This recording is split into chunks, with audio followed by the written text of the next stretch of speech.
आई हो रानी आता जाना मेला लगावा गजब निकला सुपारी अटक गया। बारे दादी कल्याणपुर से आप ही मुकेश भैया 51 रुपए का महान आशीर्वाद तोरे गवाई दादी है वैसे उठ के भाग देंगे कहे अरे देवता सब फूल बरसा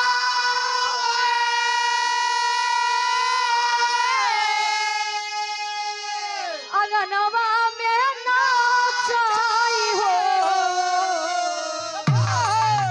तभी न बदारी कई बरस सवनवा गजब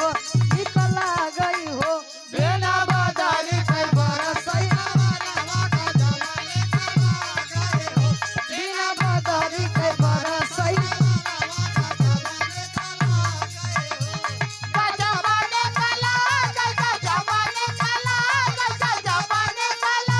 बिना बदारी कई बरस सवनवा गजब निकला गई हो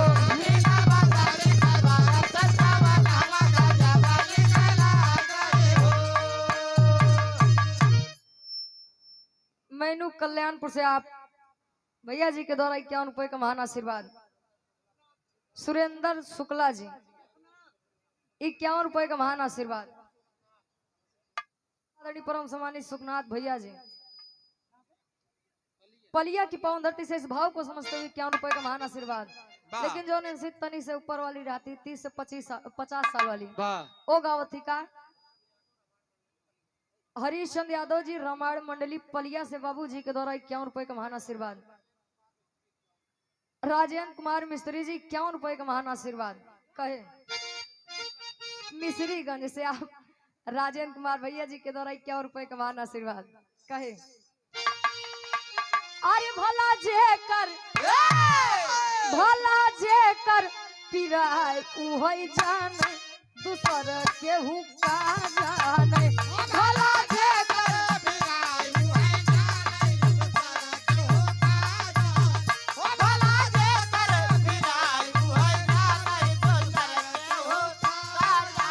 कहे जे करे नाही फोटी बेवाई उका जाने पीर पर आई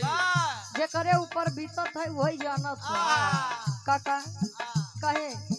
सासू न जाने ननदियो न जाने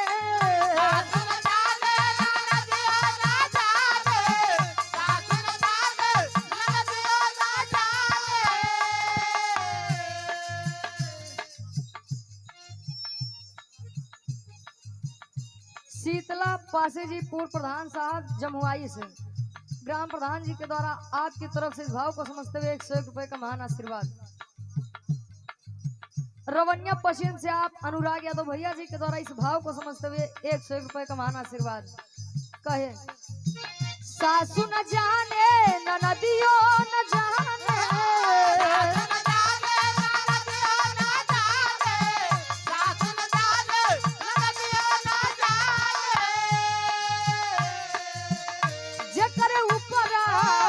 जे करे ऊपरा बितए उहई जाने दूसर के हुक्का जाने जे करे ऊपरा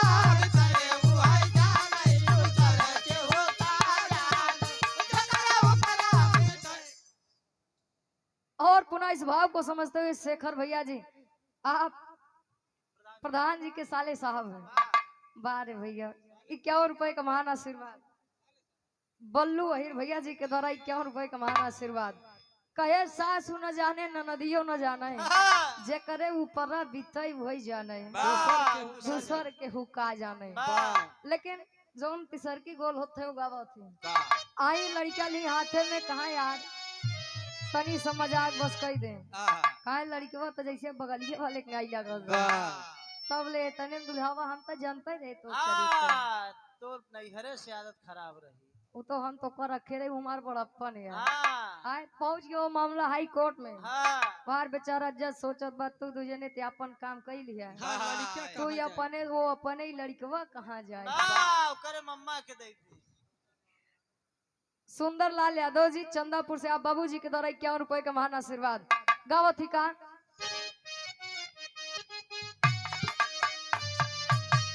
ए हो ललन तोहर चितवन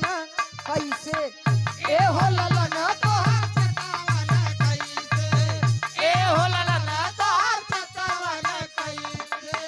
चितवन कैसे हो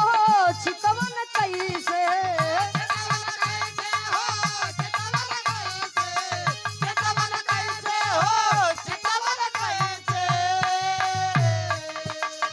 चितवन कैसे हो चितवन कैसे ए हो ललन तोहर चितवन कैसे ए हो ललन तोहर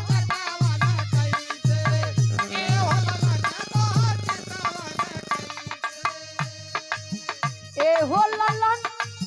अरे ए हो ललन ए हो ललन तोहर मम्मी ह कैसे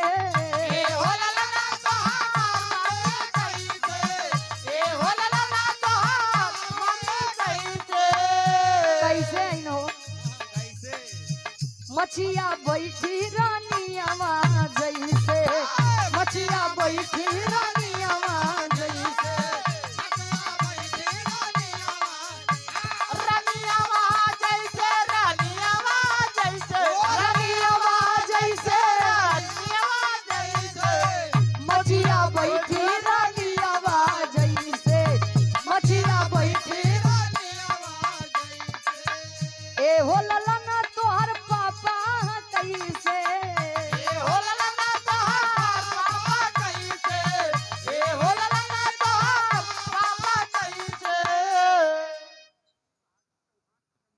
चंदापुर से आप वीर बहादुर चौहान जी बाबूजी के द्वारा इस भाव को समझते हुए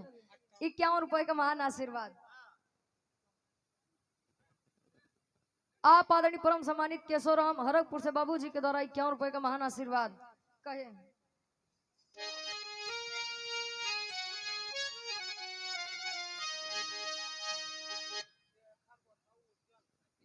शेखर गोरकऊ उज्जवल भैया अच्छा प्रतीक वो है कितने में 51 रुपए का महान आशीर्वाद अच्छा 100 ठीक है अच्छा 100 रुपए का महान आशीर्वाद गोड़ छुके पहली की बार आशीर्वाद के चाह रही चला कम से कम रिश्तेदारी में क्यों तो आई भी है वाह जितना समझ भैया कहे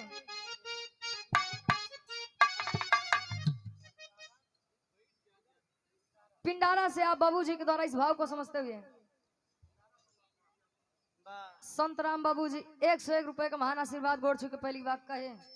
ए हो ललन तोहर पापा कैसे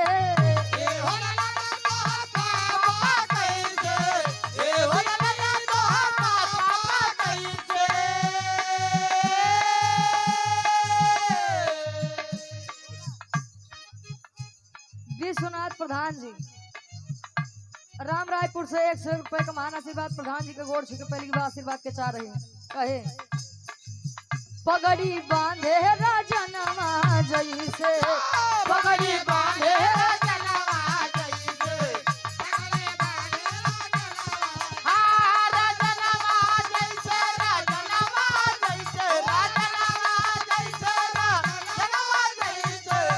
पगड़ी बांधे राजनवा जैसे पगड़ी बांधे राजनवा लड़कियां जब पैदा होते सबसे ज्यादा खुशी जाना था का होता है ओकरे बुआ के काहे कुछ न मिले काजल लगवाई कुछ न कुछ तो मिलबई सोने कंगना लेबै भैया ए हो ललन तोहर बुआ कैसे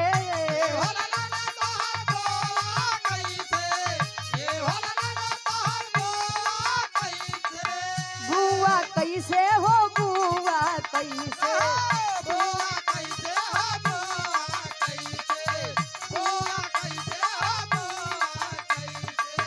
कैसे हो चमकत यहाँ वह जोरिया जैसे चमकत यहाँ वह पातुरिया जैसे मटकत यहाँ वही पातुरिया जैसे सुधरबे ना कसम खाए ली यहाँ के सुधरी है नहीं हम कहा था चमकत यहाँ में अजोरिया जैसे तिनका दूसरा ही सुनात हुआ ये नंदी बाबा का साधु है वाह भैया अब यार सोहर होते जब लड़कियां पैदा होते तब चला कम से कम सोहर के महत्व काका भैया अरे समझ गए ये लोग तो बस वाह वाह तो डिपार्टमेंट एकदम सुन एक कसम खाई जाए पैसा एक कम देव तो है अच्छा धर्म क्या बड़े भाई शेखर भैया जी 51 रुपए का महान आशीर्वाद गोड़ छुके पहली बार आशीर्वाद के चाह रही हूँ। वाह अब वो लड़किया के नाम का पड़ा धीरे धीरे समय भी